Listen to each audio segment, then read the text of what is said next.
Thank you, Emily. Okay, Ms. Zinn.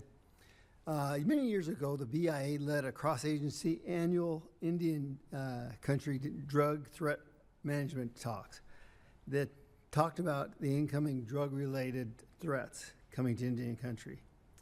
Do you think there's room for this to be done again? Absolutely.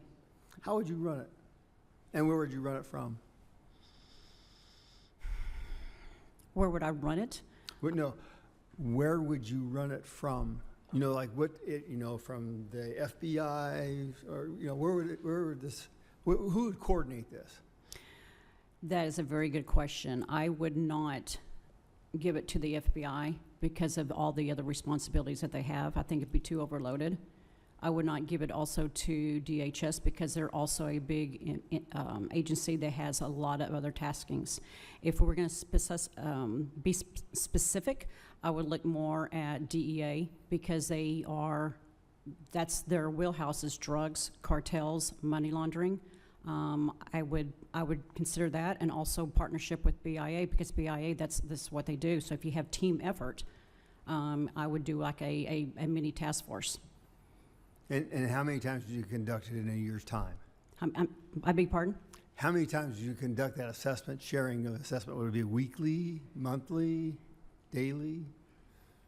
If it was for example, if I was running it, I would absolutely do it either monthly or less because everything is free-flowing, meaning with the changes that are taking place on the border, then the landscape's going to change. When things are going to shift in Canada, like we're seeing right now, then you're going to have to start staying on top of it. So you start off at a quicker response, and then if you're seeing that there's no changes, then you spread it out more so.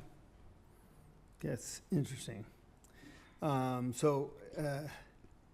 Chairman Hilaire, I'm kind of mesmerized by your comments about a U.S. attorney and attorney general. How would that work? Who would they respond to, and how would that influence anything in sovereignty? Yeah, so I think that's the discussion that needs to happen. Is because we had a prosecutor at Lummi Nation that we were told in meetings with some of the federal agencies that have the qualifications to become a special attorney to the U.S. attorney.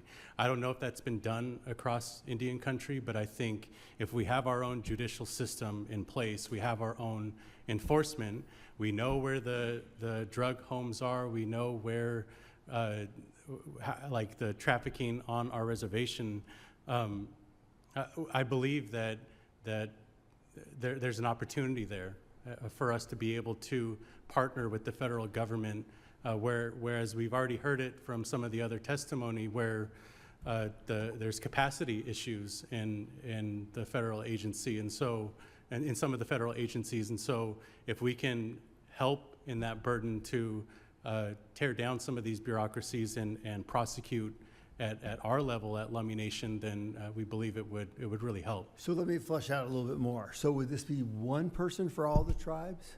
I don't speak for other tribal nations, but for Lummi Nation, yes. But that's the conversation that needs to happen because there's over 500 federally recognized tribes. Right, so right. How that would look in various regions as well.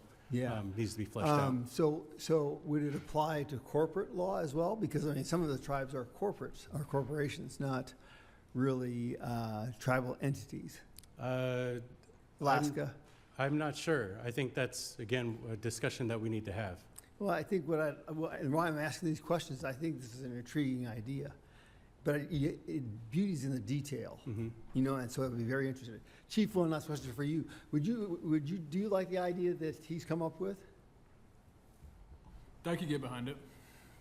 The issue is we definitely need more U.S. attorneys. Yeah. You have more agents, right? You plus up the agents in these areas, it's still going to get bottlenecked at the U.S. Attorney's Office unless you have more attorneys. Their workload is insane. FBI and Indian countries' workload's insane. I mean, you need attorneys to prosecute that in federal court. Those are the only people that could touch them guys, because we can't tribally. So I could get behind everything Chairman Hilaire saying. One real quick question. Would you agree with that, that the first question I asked Ms. Zinn, that the DEA sharing would be something that would be appropriate for you on a daily basis? I mean, we have technology now, so we can do things internet-wise, and that would be one way of bringing in some technology to Indian country that is secure. Absolutely, Mr. Chair. The more we know about stuff coming in, the better off we're at about interdicting that stuff. Most of the time, it's a luck game.